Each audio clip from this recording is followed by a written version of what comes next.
नमस्कार, यूपी मिश्रा का इनसाइड झारखंड की ओर से अपने आवाज़ से ही मैं बोल रहा हूँ।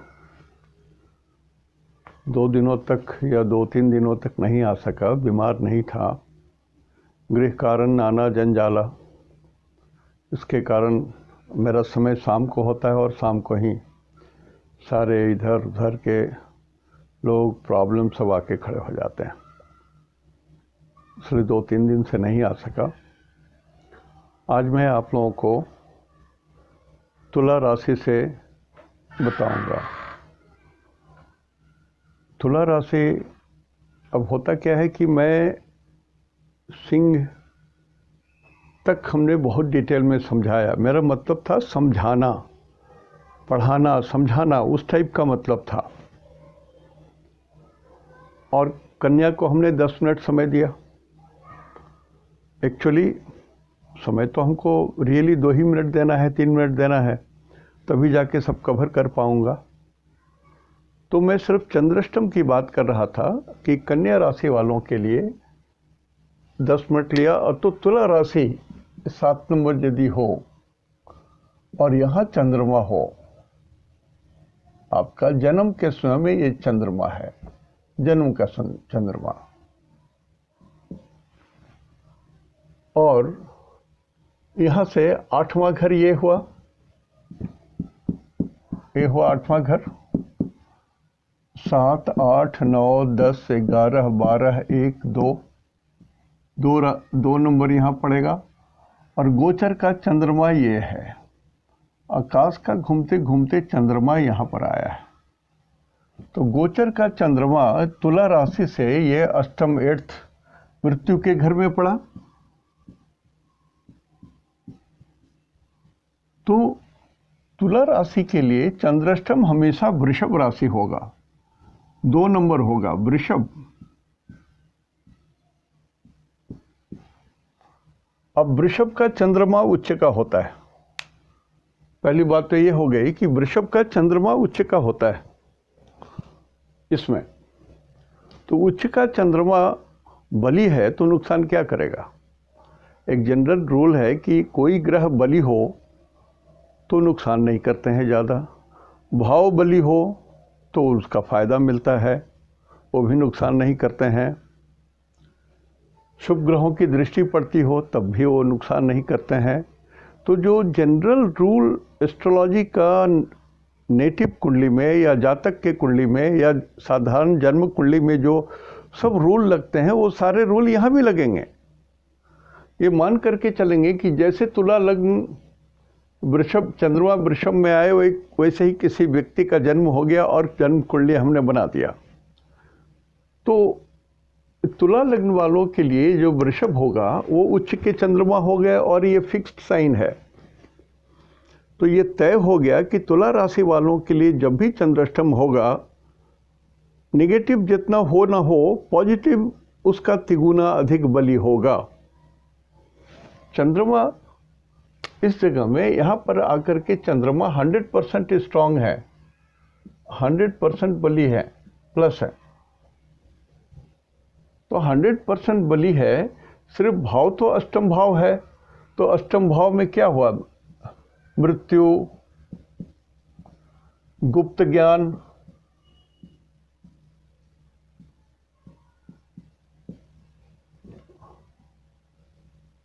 आध्यात्म,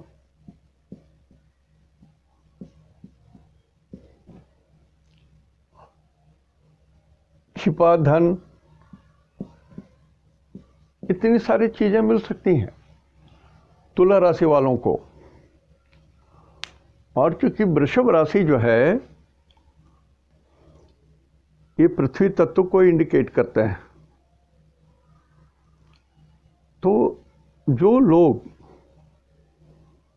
पृथ्वी तत्व से संबंधित कार्य करते हैं उनके लिए तुला राशि का चंद्राष्टम भी शुभ ही होता है, बहुत कम गड़बड़ी होती है।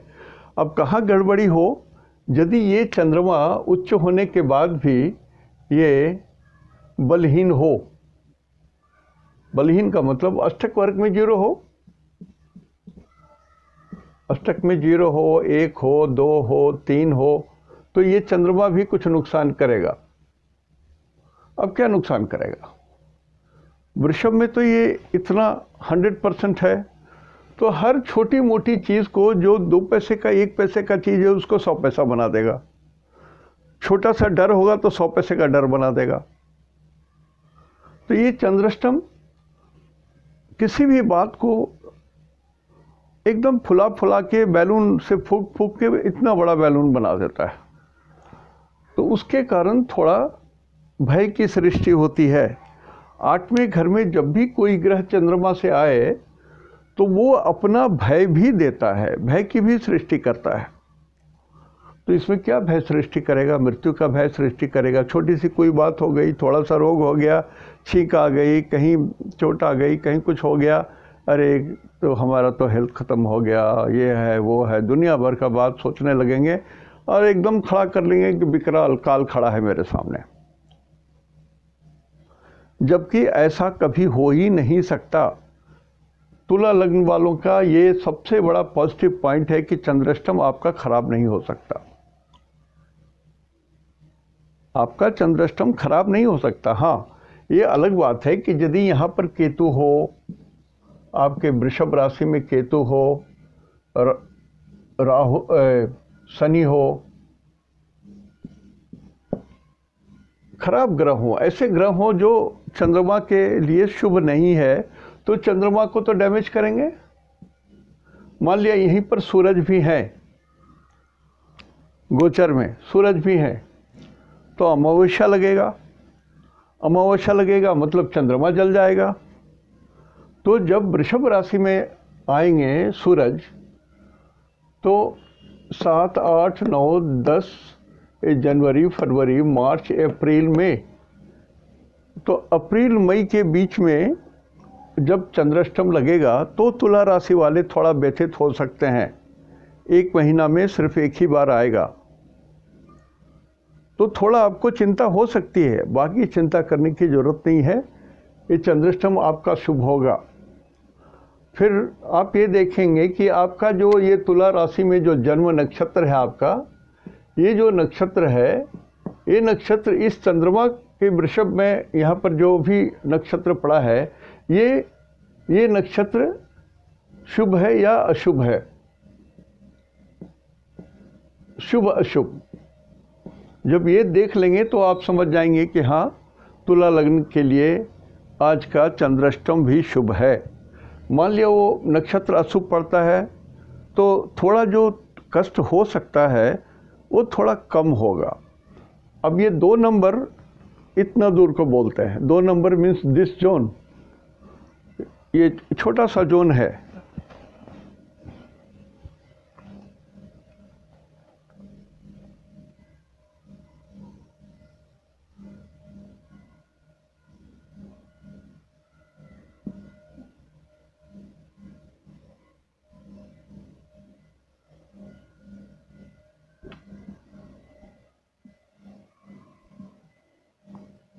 ये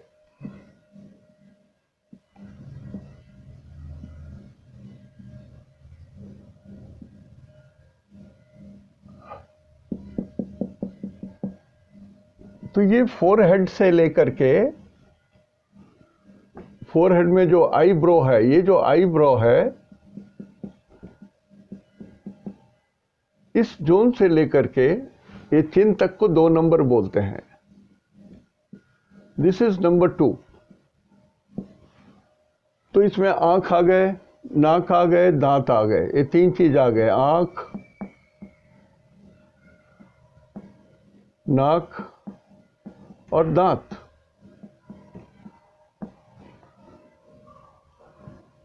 तो आपको आपके शरीर में यदि ध्यान देना है तो इतने पोर्शन को ध्यान देना है। और वृषभ राशि बोलते हैं बैल को, तो चंद्रमा यदि वृषभ राशि में हो तो ये ट्रांसपोर्ट को इंडिकेट करेंगे। यदि शुभ है तो ट्रांसपोर्ट से सब कुछ बढ़िया है। जो लोग गाड़ी घोड़े का काम करते हैं, ट्रांसपोर्ट चलाते हैं, सब चीज़ों के लिए उनको लाभ होगा। लेकिन यदि चंद्रमा कमज़ोर है पापक ग्रह से बाधित हैं या मृत्यु के जोन में आ गए हैं, बद्धतारा में आ गए हैं, तो ट्रांसपोर्ट से आपको ये 2 दिन के लिए आपको नुकसान जरूर होगा, प्रॉब्लम जरूर आएगा, झंझट जरूर आएगा। ठीक है। अब यदि ये बद्धतारा के जोन में आ गया तो आपको इतना ध्यान देना होगा, क्योंकि ये आपका जन्म तारा है, इसलिए तो मैं इतना ही कह सकता हूँ कि again this is sunset. Sunset, ये वाला सनसेट है, और ये 2 आवर्स, यहाँ से 2 घंटा, 2 आवर्स, 2 घंटे।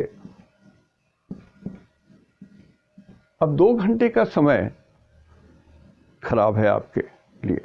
सूर्यास्त के पहले 2 घंटे, यदि लग्न तुला, लग्न में चंद्रमा है, 7 नंबर में चंद्रमा है, तो 2 नंबर में ये समस्या होगी। और लगन है ये, दिस इज योर लग्न ऑल्सो, यह लगन है। तब मान लिया ये नहीं है, कहीं और है चंद्रमा,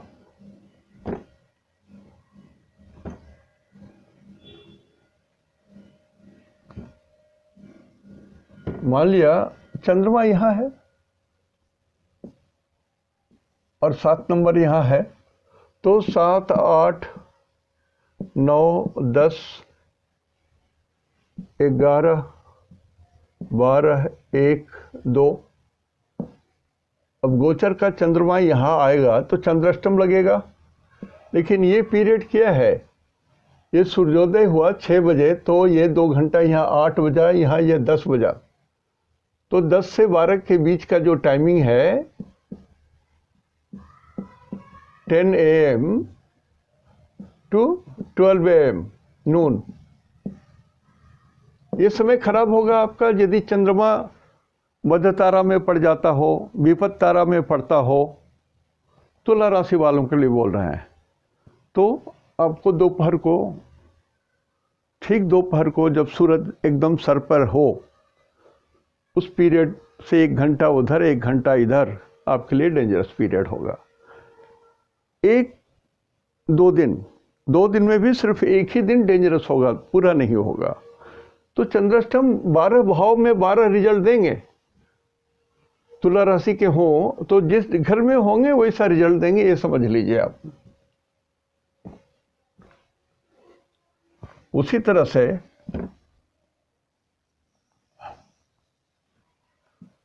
मान लिया कि आपका धनु राशि है,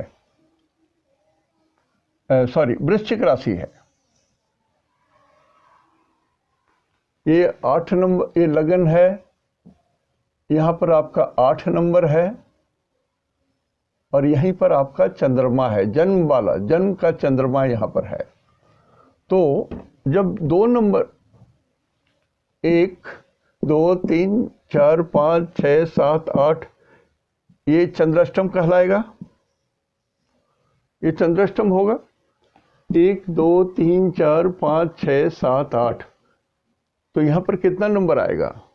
8, 9, 10, 11, 12, 1, 2 और ये 3। तो वृश्चिक लग्न के लिए, वृश्चिक राशि के लिए चंद्राष्टम जो है वो हमेशा मिथुन राशि में ही होता है। आपका चंद्राष्टम हमेशा मिथुन राशि में ही होगा। तो इसमें यदि चंद्रमा हो और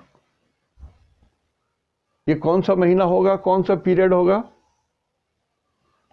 this is January, Makar Sankranti हुआ ये, मकर संक्रांति।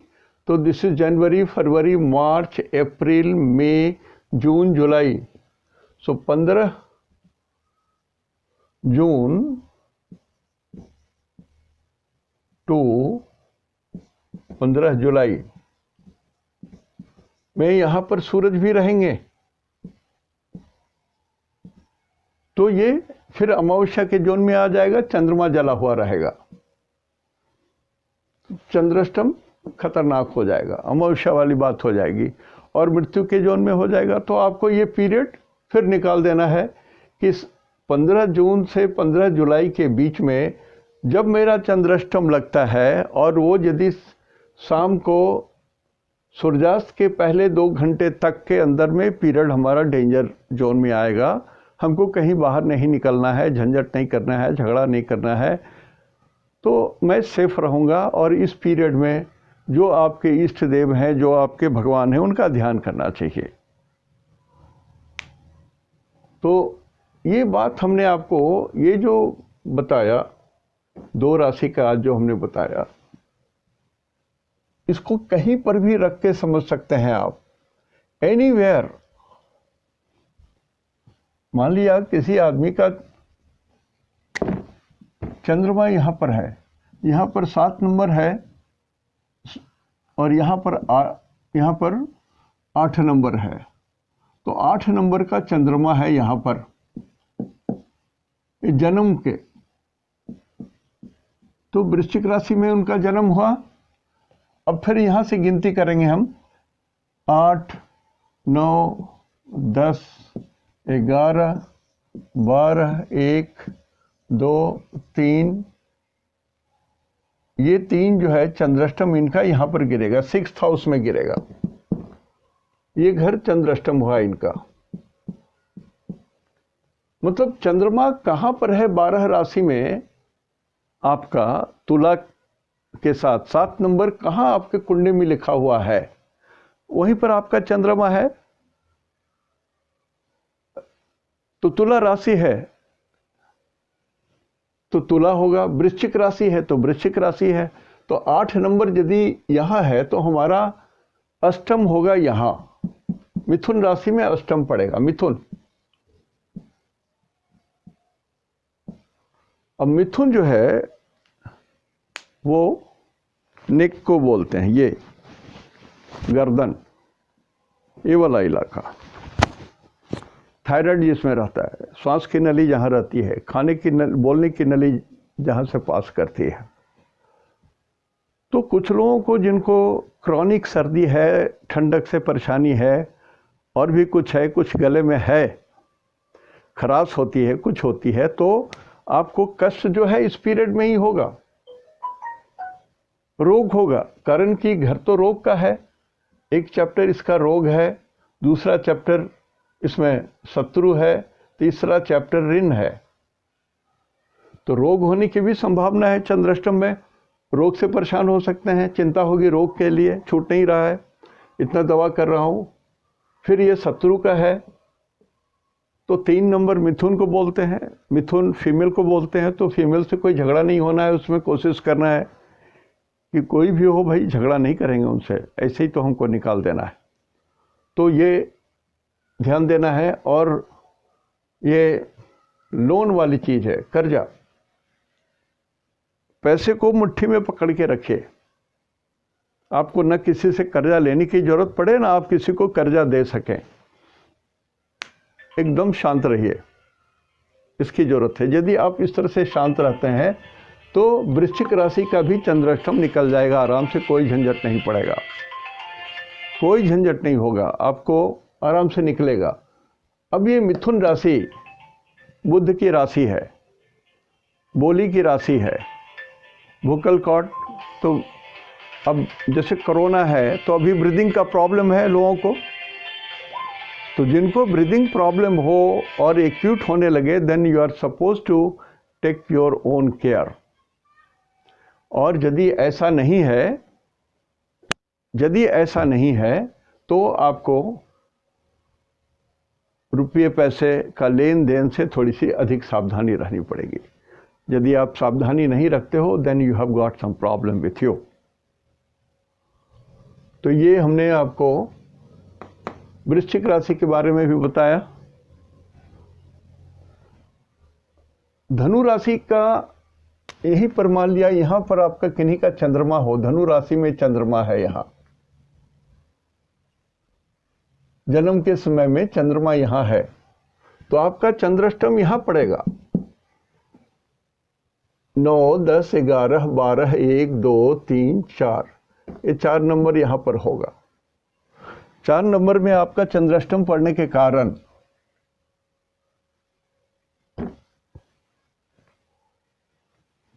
यहाँ पर चंद्रमा जब गोचर में आ जाएंगे ना, यहाँ पर चंद्रमा जब गोचर में आ जाएंगे तो आपका चंद्राष्टम होगा। धनु राशि वालों के लिए चंद्राष्टम हमेशा 4 नंबर में ही होगा।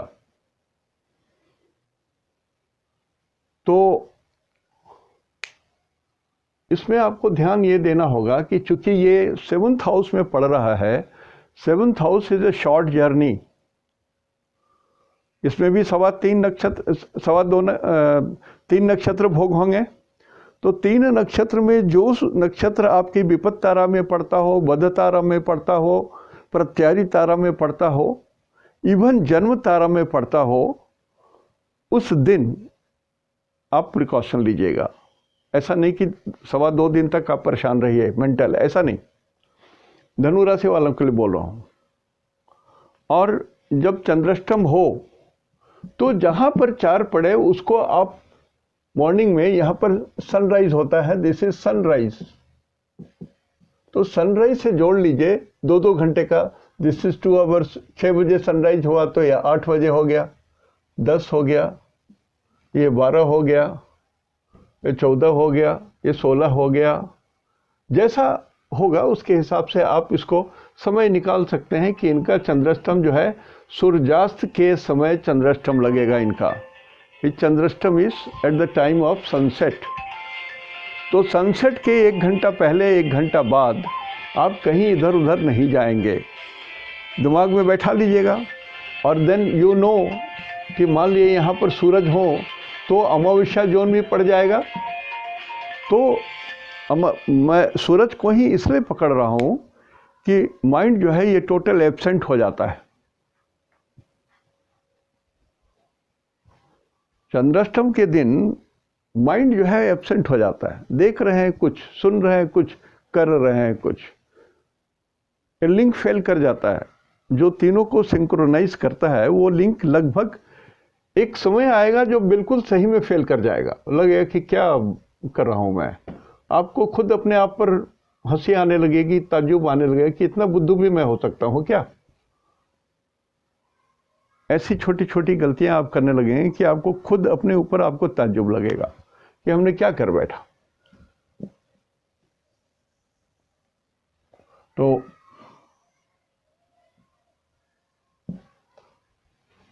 और चूंकि चंद्रमा, धनु राशि का चंद्रमा आपका शुभ है, ऑलरेडी शुभ है, और यहाँ पर 4 नंबर का चंद्रमा जिस नक्षत्र में है ये भी शुभ है। तो ये मान लिए कि चूंकि ये शुभ है, ये शुभ है, तो डे पूरा शुभ है आपका, इस पूरा शुभ है, ये पक्का जान लीजिए। फिर कोई कंफ्यूजन की बात मत रखिएगा।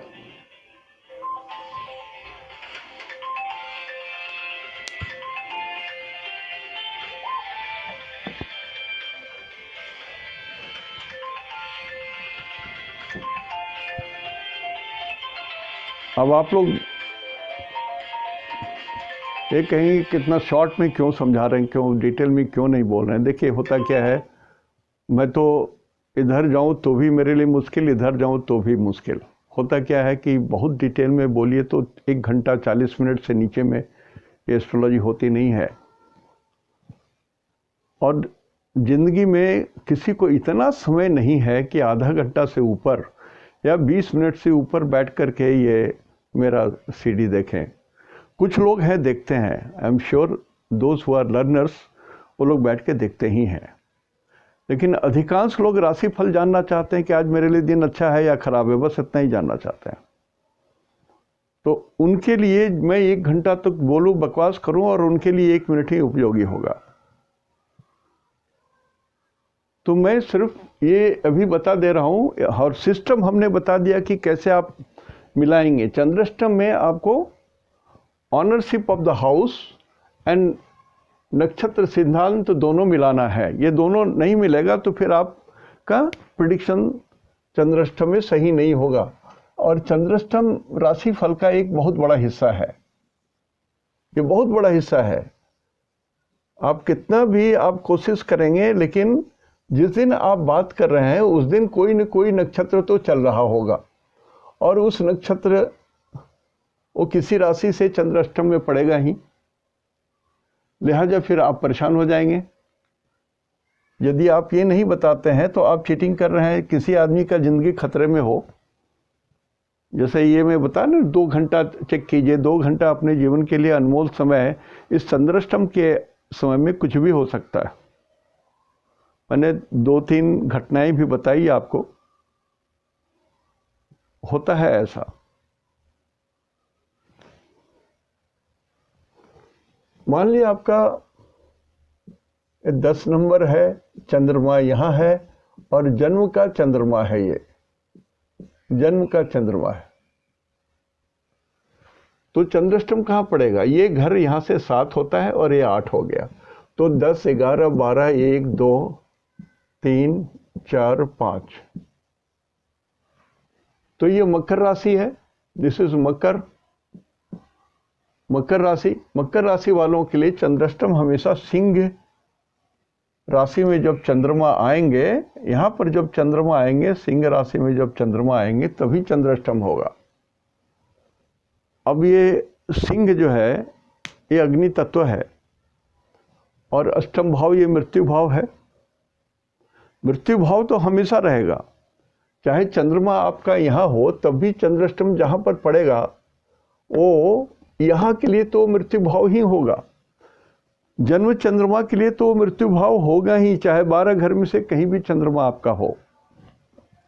तो ये सिंह राशि है। सिंह राशि अपने आप में अग्नि तत्व है और ये स्टमक जोन है, पेट को बोलते हैं और हार्ट को बोलते हैं। तो मकर राशि वाले जिनका चंद्राष्टम चल रहा हो, उनका प्राइम कर्तव्य ये है कि आप अपने हार्ट की रक्षा करें। जो कार्डियक प्रॉब्लम यदि आपको है, जैसे हमको है, मकर राशि हो और कार्डियक प्रॉब्लम है हमको, तो चंद्राष्टम हो तो जहाँ पर आपने कैलेंडर में दाग लगा दिया है तो आपको ये मालूम होना चाहिए कि हमको पहले तो मेडिसिन सब खाना है। जो मेडिसिन है वो छूटना नहीं चाहिए, उसमें गलती नहीं होनी चाहिए, नंबर 1 उस दिन का हिसाब। दूसरा कि कुछ भी ऐसा खाना नहीं होना चाहिए जो देर से पचे। गरिष्ठ भोजन ना करें जो पचने में प्रॉब्लम क्रिएट करे। नंबर 3, ऐसे भोजन ना करें जिससे गैस जनरेट हो पेट में, सो दैट कि छाती में हार्ट के धड़कन में प्रॉब्लम आ जाए, वहाँ पर प्रेशर ज़्यादा बन जाए। ये हुआ शरीर के ऊपर में हमने कहा। अब सामाजिक बात ये है कि ये 5 नंबर को इष्ट बोलते हैं, सबके लिए लागू हो रहा है। सब सुनिए, मत सोचिए कि हमारे लिए तो मेरा खत्म हो गया, सुनिए तो समझिएगा। तो 5 नंबर इष्ट को बोलते हैं और इष्ट जहाँ पर अग्नि हो, जहाँ पर मान लिया इष्ट में तो 20 कोस हो सकता है, 50 किलोमीटर हो सकता है, 100 किलोमीटर हो सकता है। तो इष्ट में वहाँ उस स्पॉट में जहाँ पर आग हो या कारखाना हो या फैक्ट्री हो या ईंटा बनाया जाता है, भट्ठी लगती है, वो पर्टिकुलर स्पॉट आपके लिए डेंजरस है। वहाँ आपको अपने गाड़ी लेके नहीं जाना है, किसी से मिलने भी नहीं जाना है, न किसी को टाइम देना है, न वहाँ पर से किसी को बुलाना है अपने घर। देखिए, एस्ट्रोलॉजी में मार्केस का धंधा बड़ा गड़बड़ है, सब कोई समझ नहीं पाते हैं इसको। तो चंद्राष्टम के साथ साथ यदि मार्केस भी लगा हो और आपकी दशा अंतरदशा खराब चल रही हो तो ये पर्टिकुलर डे 2.25 दिन का दिन है, ये घातक हो जाता है। मेरी बात को थोड़ा तवज्जो दीजिएगा, ऐसे ही वृथा प्रलाप नहीं कर रहा हूं मैं। दशा अंतरदशा कमजोर हो, नक्षत्र कमजोर हो, बल नहीं है, विपरीत बल है, तो ये पीरियड जो 2 घंटे का पीरियड है, अब यहाँ पर है तो संध्या का हो गया, यहाँ पर है तो दोपहर का हो गया। यदि यहाँ चंद्राष्टम लगता है तो सुबह का है, प्रातः काल से लेकर 2 घंटे का समय हो गया। आपको टाइम देखना है। यदि यहाँ पर लगा हुआ है, यहाँ पर 5 नंबर है और यहाँ पर चंद्रमा है, तो ये मध्य रात्रि का समय हो गया। ये आपको वर्कआउट कर लेना है और बी केयरफुल, तो आपका ये चंद्राष्टम कुछ नहीं बिगाड़ेगा। एक दूसरा, you have to take care. आपके जो इष्ट देव हैं वो आपके रक्षक होते हैं। होता क्या है कि भगवान सूरज ब्रह्मा जी के पेट में, मम्मी के पेट में जब निर्माण हो जाता है तो भगवान सूरज को बुला करके बोलते हैं कि ये रही इनकी आत्मा, ये रहा ये बच्चा मम्मी के पेट में।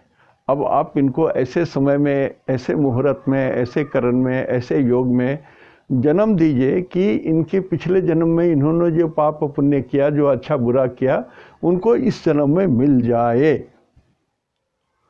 तो इसके हिसाब से ही सारी चीज़ें बनाई जाती है। तो हमने कहा कि जो आप अपनी रक्षा करेंगे वो तो हमने बता दिया। दूसरा, what you need is God's assistant. उनकी मदद चाहिए, उनका असिस्टेंस चाहिए, उनकी कृपा चाहिए। तो ये जो भगवान बनाने के बाद सूरज भगवान जब जन्म दे दिया तो उस आत्मा को, उस व्यक्ति को, उस बेबी को भगवान एक देवता के अंदर, किसी देवता के अंदर में दे देते हैं कि sir you are his caretaker for the whole life. ये बालक जब तक धरती पर जीवित रहेगा आप इसके इष्ट देव हैं, आप इसके केयर टेकर हैं, ये आपको भजेगा तो इसका कल्याण हो। तो इसलिए मैं बोलता हूँ कि अपने इष्ट देव को प्रेयर करना ना भूलिए इस समय में, संकट के समय में। और जो आपके कुल देव हैं या कुल देवी हैं उनको भी साथ ही साथ प्रेयर कर लीजिए। और ज़्यादा से ज़्यादा प्रेयर का पीरियड है 1 degree, that is equivalent to 4 minutes, 4 minute, and it is over, it is over. उतना में सब कल्याण हो जाएगा आपका। तो आज मकर राशि तक ही रखता हूँ, कल फिर थोड़ा और बोल दूंगा, 2 राशि के बारे में थोड़ा डिटेल बता दूंगा। लेकिन मेरा अनुरोध है कि जो मैं सिस्टम बताता हूँ that is more important than knowing your daily. Daily तो आप खुद निकालोगे, मैं आपको तैयार करना चाहता हूँ कि आप खुद निकाल सकें। यूपी मिश्रा जी या डीपी मिश्रा जी या टीपी मिश्रा जी ऐसा कोई आदमी आके कुछ भी बोल जाएगा और आप उसको बिलीव करके कष्ट में मत आ जाओ। You just check by yourself. और प्रिलिमिनरी जो नॉलेज है एस्ट्रोलॉजी का थोड़ा चाहिए। भारतीय संस्कृति के अंदर में ये एक महत्वपूर्ण अंग है, इसका ये वेदांग है।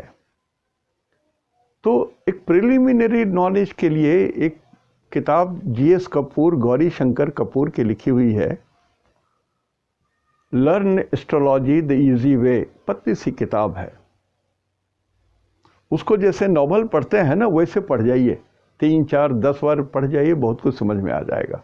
एक रीडिंग में आपको कन्फ्यूज़न हो जाएगा, उस पर मत चलिए। कम से कम 10-12 रीडिंग दे दीजिए तो आपको समझ में आ जाएगा कि हाँ क्या है। हिंदी में वो किताब है ज्योतिष सीखे गौरी शंकर कपूर, इंग्लिश में है learn astrology the easy way by GS Kapoor.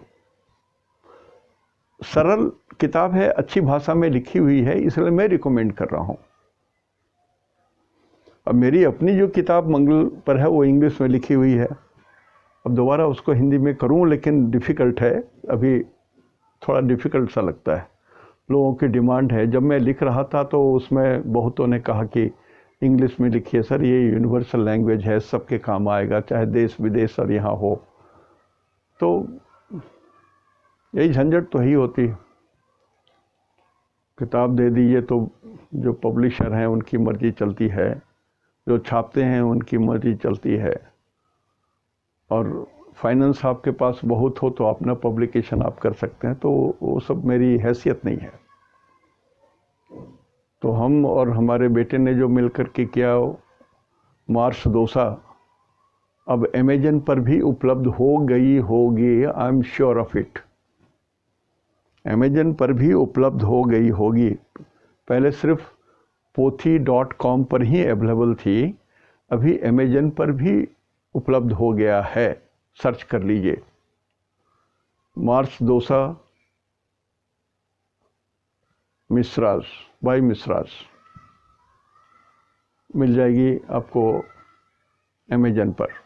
थोड़ा डिटेल और दूसरे तीसरे दिन में बता दूंगा कि अमेजन पर क्या करना होगा आपको, लेकिन ढूंढेंगे तो मिल जाएगा। और इंग्लिश में लिखी हुई है तो इंग्लिश पर मत जाइए, उसमें उदाहरण हमने बहुत दिया है जैसे कि मंगल दोष सिर्फ मंगल से नहीं होता, मंगल से भी होता है, सूरज से भी 12% होता है सेम हाउस में, राहु केतु से भी 15% होता है सेम हाउस में। तो 5 और planet including Mars, they are responsible for disturbing the marriage life और otherwise of anybody.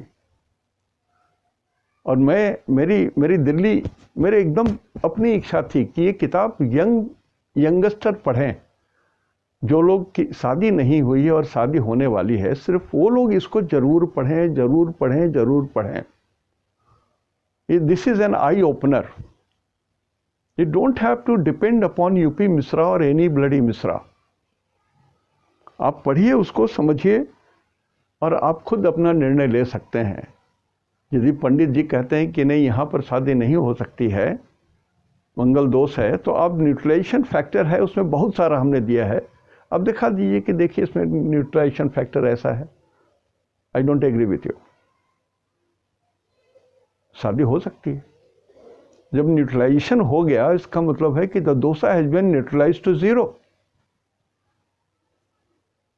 So marriage is also possible with Mangala boys और नॉन मंगला बॉयज। ऐसा करके हमने लिखा है, चेक कर लीजिएगा। ठीक उसी तरह से जो पुस्तक गौरी शंकर कपूर ने जो छोटे छोटे करके जो किताब लिखा है, बहुत बढ़िया ढंग से लिखा है, learn astrology the easy way by GS Kapoor. मैं चाहूँगा कि सब कोई थोड़ा सा तो एस्ट्रोलॉजी का ज्ञान रखें। मैं 2.5-3 साल से सिर्फ यही कोशिश कर रहा हूँ। सभी लोग हम ही से दिखाएं ये नहीं है, आप अपना भी तो अपने से चेक करें। थोड़ा सा तो नॉलेज जीके का रखना पड़ता है सबों को, भारतीय संस्कृति के हिसाब से, और तभी तो हम लोग के माता भारत माता का सम्मान बढ़ेगा। ज्ञान बहुत बड़ी चीज़ है, इसलिए शास्त्र में कहा गया है इस ज्ञान को भी छुपा के रखना है। अपात्रे न दीयते दानम, न दीयते ज्ञानम, न दीयते धनम। तो मैं बहुत सरल बताता हूँ ना, तो वो भी एक तरह से मेरा पुनरुक्ति दोष है कि जो लोग अपात्र हैं उनको यदि ये ज्ञान चला गया तो वो लोग उल्टे पुल्टे करेंगे।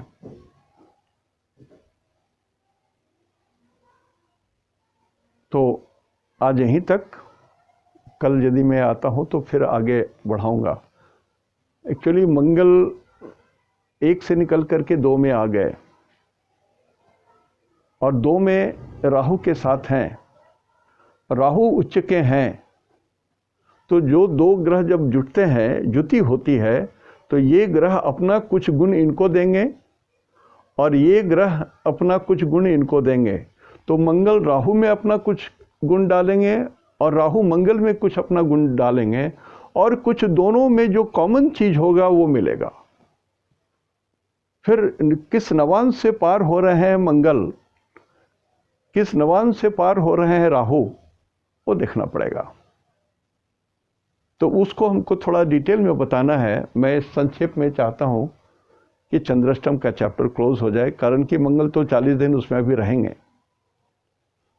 तो 1 दिन और मैं एक कंप्लीट कर देता हूँ, तो तीसरे दिन से फिर मंगल के ऊपर में कुछ बात कर सकूँगा मैं। आज यहीं तक। इति शुभम तेहन दो निनाग्गे जोहार।